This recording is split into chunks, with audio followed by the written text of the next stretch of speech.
your colleague, Mr. Boyd, or I'm sorry, Mr. Boyd Yes, sir. received the telephone call from the jail from Mr.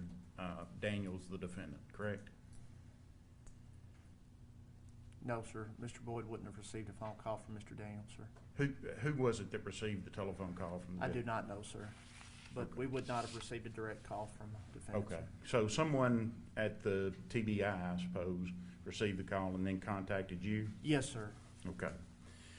And at that point, you left, went to the Dixon County Jail, and you said you left the Sallyport earlier. When you got there, Mr. Daniels was in his cell, is that right? I don't recall him being in the cell, sir. I just recall taking him out of the jail, sir, to place him in my vehicle and making sure that he was safe, properly cuffed and secured. Okay. Because does place, it's important to be very diligent when you do take a prisoner out over for a major felony and put them into your vehicle to transport them around in an uncaged. Presents officer safety issues. So that's the part that I do remember, sir, is taking him out, sir. All right. He had handcuffs, a belly chain, and leg shackles on. Yes, sir. And he had on, of course, the orange jumpsuit. Yes, sir. And the other agent said to him something along the lines, you remember what your Miranda rights are. Is that correct? Yes, Is that sir. safe to say? Now, were you still in the Sallyport at that point? No, sir. I think from my recollection, sir, the Sallyport had opened, and as we were starting around, there's a curve. It's a long, deep curve, and that was one of the trigger points that I know that we needed to do the Mirandize before we could actually continue talking to him. And then that's when I remember that being discussed, sir. Okay. And he was in the back of, No, of the vehicle? Who, sir? Mr. Daniels. No, sir. Mr. Daniels sat up front with me, sir, Okay. and then we placed Agent Boyd behind him. All right. And in response to the other agent asking him if he remembered his rights, he said, and you read this, or you quoted this in your report, yeah, I have the right to remain silent, and anything I say can be used against me in court. That's correct? Yes, sir. And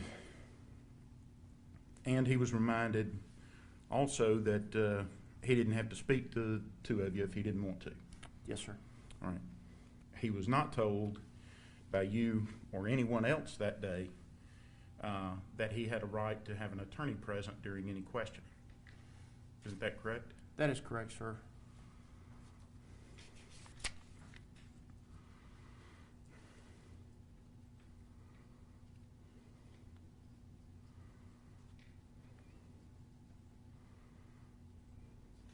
Right. And did you have any idea, or do you have any idea, if he had been receiving, or well, let me restart that.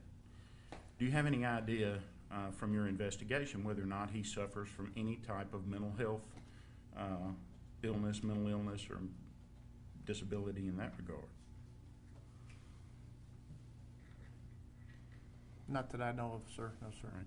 So when you questioned him that day, you had no idea whether or not he had been taking his medications. No, sir. And you said that he was seemed to be upset. Would it be fair to say essentially during the entire trip? No, sir. No, he was not. I thought you said he was crying and seemed to be distraught. Yes, sir. If I can be allowed to elaborate Sure. and explain, sir. Sometimes he would cry, and then he would just stop crying. He would be calm at times. He was never angry. Never exhibited any signs of anger. Okay. But sometimes he would cry and show some emotion, and then sometimes he would be completely silent. And when you took him out, he said he was going to take you to some locations that he thought he might have put little Joe. Yes, sir, because he said he would like to have closure. Okay. And, but he said he said he didn't remember exactly where that was. No, sir, he just said, if I recall correctly, said he was discussing bridges and he mentioned Piney. Yes, sir. But he didn't know which bridges, correct? Well, he pointed particularly to the one that says Piney River, sir. All right. That's why we did stop there, sir. That's the one I do recall him being specific with. But he did seem uncertain about these locations, correct? Yes, sir. And he led you to several different locations. Yes, sir. And do you know which bridges he led you to? Yes, sir. The bridges are outlined in IR 16. All right. Now, And they're all on Highway 48 south going into Hickman County, sir. all right. Now, there was, he said that you heard him say that he had beaten little Joe, correct? Yes, And sir. put him in the trunk of the car. Yes, sir. And during your investigation, you've not located any physical evidence whatsoever in the trunk of that car that indicates that that little Joe was put into that car, correct? Sir, in my investigation, sir, I do know that the vehicles were transported to BCRT for examination, but as far as the results concerning the result of that, I do not know, sir. All right.